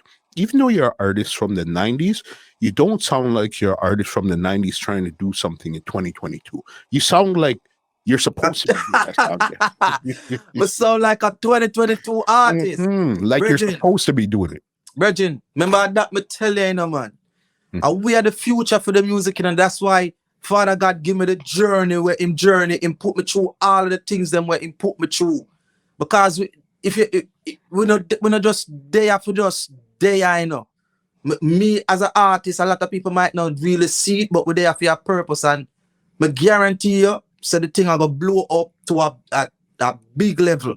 Mm-hmm. Because it's right now, we're really ready for drop some serious lyrical content. We're well inclined. Good looking alone can show you, say, we can evolve with any levels where the music decide for go. Mm-hmm. I'm not mention about my one drop side.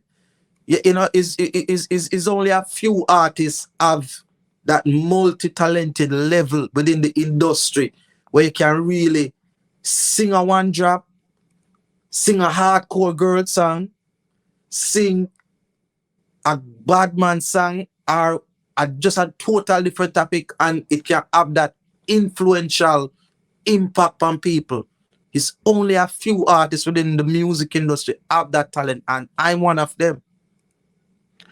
You're talking about one drop. This is a song. This came out a while ago, also, and this again shows another versatility of you right here. It's called "Why," and to me, this song didn't really get the justice it deserves. It's a good ghetto people song, you know what I mean, with a great vibe, but I don't think it really got that energy that it deserves.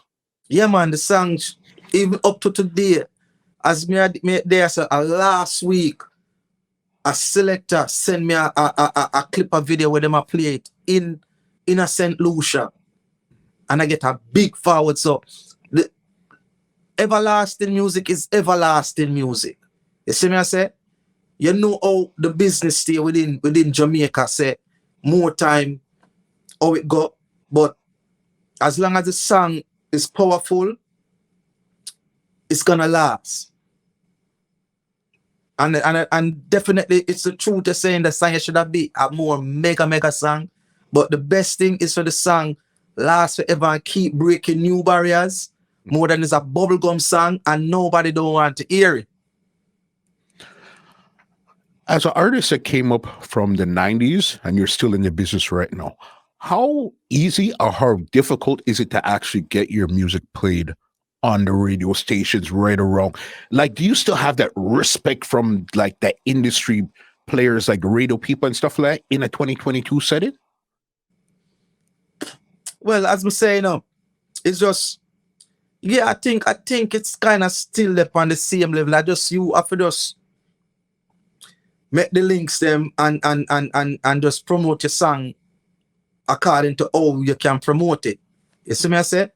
But I think it not much change in terms of how you can promote your music, especially within Jamaica. You see me I say? At the end of the day, you know, the older you get as an artist, me feel like, and the more you have to flip your lyrical content in order to stay relevant. Because the younger generation of artists, them always feel like an older generation of artists, them that have that same kind of, you know. But if you versatile enough to flip your lyrics to the level where even the younger generation, them have to say, yo, this are we must sing like, you know. You don't have to worry yourself as an artist, man. Yeah. You just know how to stay relevant, how to fit in, and know how to do your job as an artist. Yeah, man, definitely, man. You see, gully back them over them up past 50 and them thing them, man, and the man they could have come and other artists will come through us, and as long as you have songs where people will catch the people them, I don't think it really matter your age at the time. If you have the lyrical content where really captivate the people them, you're gonna always be relevant. And that is what me feel like me have. Imperial. Last one I got for you here. Been doing this music business from the early 90s until right now, 2022. When would you say has been the highest point of your career? And when would you say has been the lowest point of your career thus far? Well, I think the lowest point in my musical career was when I was basically take myself away. I was mastering the craft of doing my music, you know, just trying to make sure that I master this thing, because my aim and my plan was to just make sure I can do it on my own, so I won't have to go out and face some of the struggles that I face in the early part of being on my own, you know. So I just make sure that that was the lowest, you know, and the highest points them was, you know, when, you know, we out there on the sun and wash up the place and we the on tour and, you know, yeah, man. Right there. Listen, we came to this end of this epic, wicked, transparent conversation. The floor is yours right now. Anything you want to say, leave some contact information for people that want dubs, bookings, all that good stuff. Big up anybody you want to big up. The floor is yours 100% before I get you out of here. All right. First, I want the people them to follow me. Follow me on Instagram to get the latest all of them and whatever we are doing. Imperial 2Ms _ Alley Cat. Instagram Imperial _ Alley Cat. You know? Follow me right there. Facebook Imperial Alley Cat. Twitter @Imperial. You know? Bookings Imperial Productions @gmail.com. Imperial Productions @gmail.com or 876-441-7108. You see me I say? Yeah. But follow me Instagram. Follow me Instagram, because at this so we always drop the new something them, the new song them. And you can also follow me on TikTok to Imperial _ Alley Cat. Like that, super random. Why do you decide to spell Imperial with 2 M's opposed to 1? Because the name Imperial has always been out there for many, many years. So I know that if when I took on the name Imperial, I decided that I'm not gonna just spell it with the normal 1 M, because if somebody try to search for my name, there's so much other Imperial stuff out there. It's gonna be very hard for me to just stick in on that name and to even be seen in the search engine. So I decided to make it unique. Yeah. Makes sense. Last request before I get you out here. A wicked 90s Alley Cat muscle medley before we go. All right. So me go so back in the days, you were a kid, but not anymore. Alley Cat him there up on a girl's store. Broke out a yard and all asleep over Portmore. Me and Dams and hands out for sure. Me go so this is Alley Cat and fresh I'm off of the block. And when me hold the microphone, the people react. Yes, me full of no potential, me and no dead stock. Well then, I'm gonna take it to the top. And then me go so, a girl a say she yatta, but I better she see ma. How you the man prefer and everything is better. From you one us get tell, him and no man tell. Then everything is bombshell. So me go some muggle to my girl, you know wear them sweaty na. Scent where you carry, no smell like no cedar. Forget pretty looks and no go medical center. Brag and boast. Can't tell me all me grey. Up on your day, come and no blame with Ray. Up on your day, push it in a anarchy. A some man stay. Me now go click me a children on the guy astray. Me go so. We not in a them ball game. I for cry shame. We see them on the main.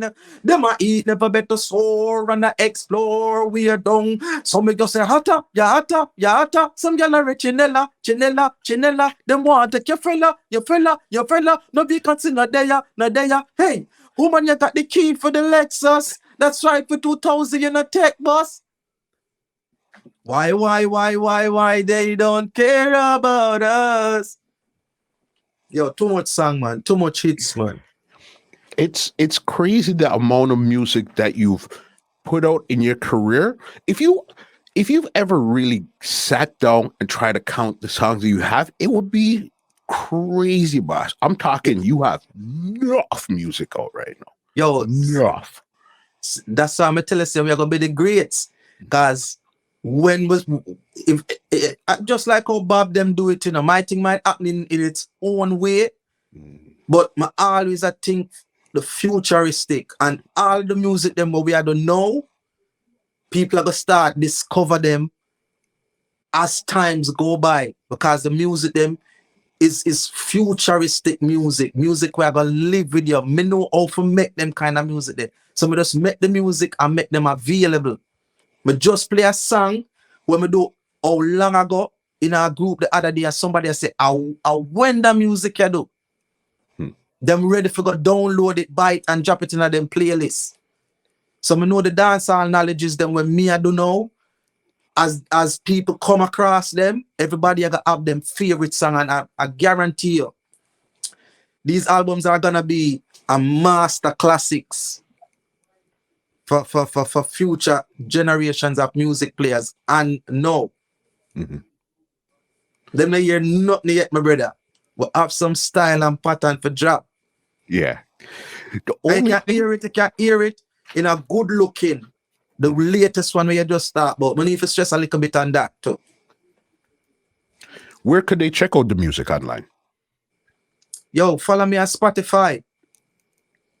Go on Spotify and stream. Follow my page. It's the same Imperial Alley Cat on Spotify. Anytime you need to find anything where we are do brand new within the last 10 years, come down, 5-10 years, Imperial Alley Cat. You see me I say? Yeah. Big. All we want now is, because we know you have the music, you have the hits, is just to continue to make sure the visibility is out there. That's the component that you want right now, and you're gone to the moon. You understand? Yes, sir. The visibility. The visibility. So your advice to me is do more music videos?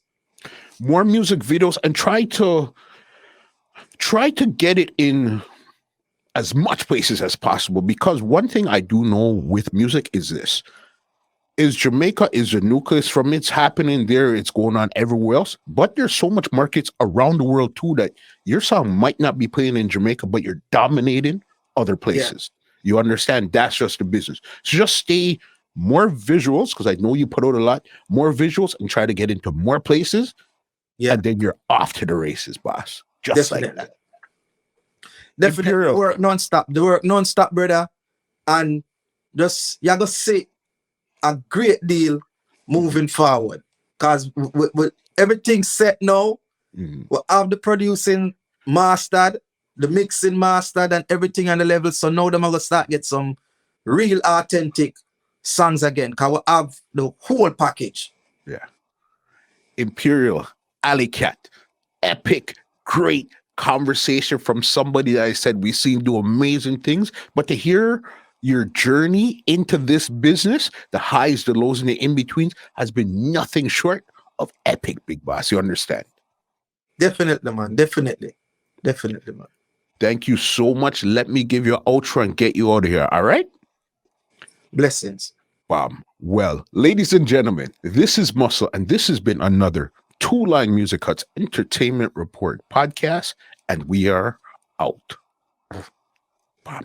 This podcast is brought to you by www.twolinedmusichut.com.